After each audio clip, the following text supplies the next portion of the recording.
policy analyst, but more importantly, he's a good friend of the show. David Stokes, good morning this morning. Happy opening day to you. Happy opening day, McGraw. Happy opening day, Kelly. Same to you. We don't have to say, where's your red, because you wear it every day as a ginger. Yes. Unfortunately, for this video will indicate that it's graying a little bit too much. Yeah, the red and the gray don't go together too well. You gotta get a little something in there. I think it looks good. Do they have like just for men red facial goatee stuff? Do they? If I find it anywhere, I will buy it. You can find it at the Cardinal Team Store, I bet. Probably. It's just for men, Cardinal Red. It's probably autographed by a former player, and they've quadrupled the price. It's even better, Cardinal Red. All right, let's David Stokes, St. Charles, as a longtime resident of St. Charles, 2.5 months. You drive by these ambulance houses, and they say this ambulance district is closed, and so they don't have enough money, so they're going back to the voters to try and get money to open up these ambulance houses. Yeah, tomorrow is local election day in Missouri, and probably encourage everybody to get out. And if not everybody votes tomorrow, but a lot of places around the state have an election. It's when your vote really counts. Right. I mean, turnout's going to be 15 to 20% on a good day. Your vote counts more tomorrow because less people vote. Exactly. Yeah. You want to get out there and participate in what this democracy and have your voice heard. And it's a big vote in St. Charles for this ambulance district, which looking for an 11-cent increase, which, to put that in context, for a $100,000 home, that's about $20 a year. Okay. $21 a year. Okay. So it's not a particularly large tax increase. Right. It's certainly a fair function of government. I don't have any complaints about the increase or the cause, but I do have a complaint about the language on the ballot a little bit. All right, what's your problem? You've got, I think you've got it right in front of you there. It's a little bit biased and to say, in order to remove cuts both to paramedic staffing and the number of ambulances available, as well as reduced delays in response times to 911 calls that have occurred due to budget cuts, I think we can all agree that's hardly unbiased language for a vote. I think it's sort of biased, and if you have a heart attack and you need an ambulance, you better vote yes for this, or the ambulance will never come and pick you up. Right. If you're going to vote no, you're killing grandma. I mean, it's sort of, and I've seen this elsewhere in the state this time down in. I'm sure you've got some viewers online in Cape Girardeau, and they've got a use tax tomorrow, and the ballot language for that begins: in order to level the playing field and stop favoring Illinois businesses and putting our Missouri businesses in Cape at a disadvantage. I mean, that's a close paraphrase. You know there's a problem when they say in order, when they start with that. I mean, we've really got to, I don't know if this is a growing trend or just a few strange examples, but it is very important to have the ballot questions be completely and totally neutral here, and these aren't. Well, but there's two things here. It brings up a larger point, is that, you can start an organization for, Missourians for safe water, and you're advocating to pouring toxic sludge into the Mississippi River, but you're, Missourians for clean water.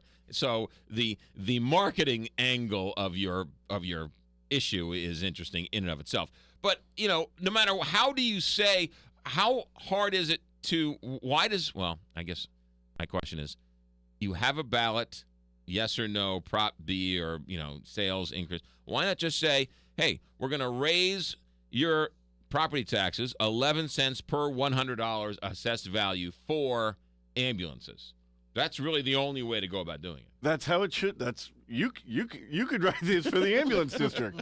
Yeah, that's how it should be, and it should be for a use tax in Cape Girardeau. It should be in order to establish a sales tax on out-of-state goods, we will levy this use tax. Right. It should be nothing more than that. And this is, I mean, it's disconcerting to see the opening sentence in these examples be an opinion-oriented in favor of the tax increase. Now, this already failed once in St. Charles. That's another issue, is that it was just 1 year ago they tried to pass this and it failed again, and just a few months later, we'll just put it on again next year. So within 6 months of it failing, the machinations had already begun to put it on the ballot again.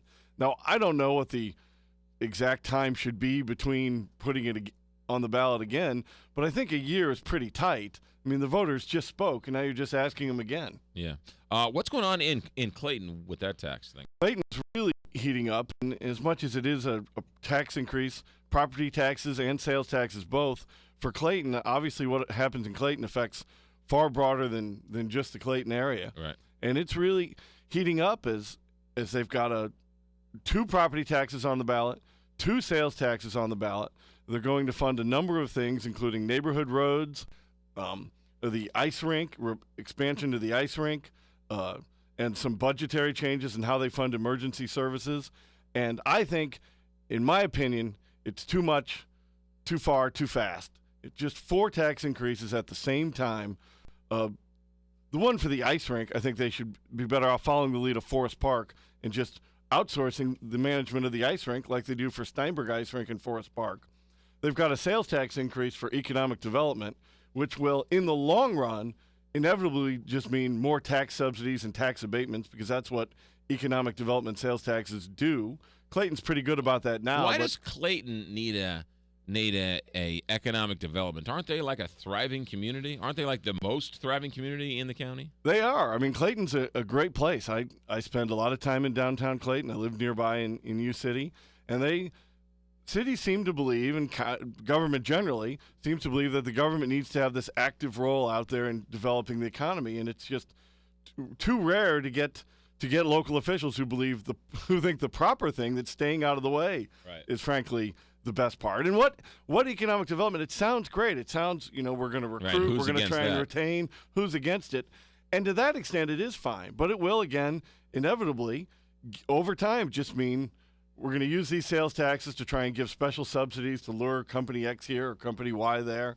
That's how it gets used in Missouri, and it's very harmful. Last question, David Stokes. We were arguing earlier this morning. There was a story out that the city of St. Louis, to Shara Jones, the treasurer who's in charge of parking, said that there will be no free parking meters today for opening day. You, as a free marketer, you're okay with that, right? Great question.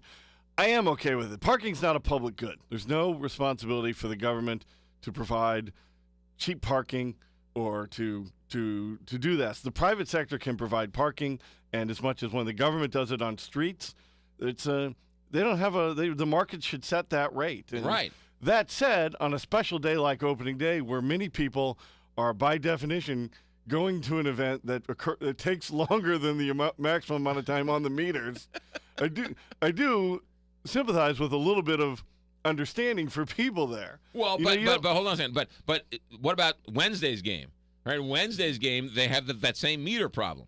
So what about the person who invested in their own parking lot and decided to make a business decision to buy a parking lot around the stadium to try and make money? The city is saying to them, okay, but today we're going to give away what you're charging. We're going to give away for free today. Well, they're going to give away, a few. In theory, they could give away or discount a few hundred, maybe a couple thousand spots. Right. It's probably actually in the hundreds if you want a decent walking distance to the stadium. But yeah, I mean, I agree with what you just said. I also just know that for a day like today, when people come downtown and try to experience all the great things that downtown has to offer, there's nothing that ruins the day more for that person than coming out to the car and having a parking ticket. But that's why you pay for a lot, so you can spend all day there. True. Yeah. True. So and he's a true capitalist. I still disagree. He is hedging a little bit, though. I am hedging. And I like your theory.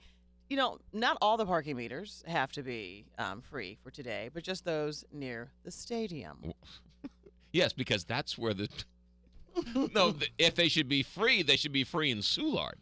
Well, I also like to think to give the treasurer's office a little discretion here. What I mean is, if somebody just shows up at noon, doesn't put anything in the meter, I mean, you can tell how long a car has been there. They should get a ticket. No. But if somebody gets there at 3 o'clock, puts in the maximum amount of time at 5:10, I don't think they should go around and write a bunch of tickets. It's not the city government's job to make sure I have free parking for a home baseball game. You were right about that. Thank you very much. Who's the true capitalist in this conversation? I still disagree. David Stokes, when can we read you? When can we see you? We actually have some blog posts we've done about parking in the past and the increase in rates for events like this at showmedaily.org, and you can find a an op-ed on the Clayton tax increase proposals as well at showmeinstitute.org. Vote tomorrow. David Stokes, have a good day. Happy opening day to you. Thanks, McGraw. Thanks, got it. Kelly. Thanks. Make sure there is, by the way, make sure you bring your nickels. There's no free parking in downtown St. Louis.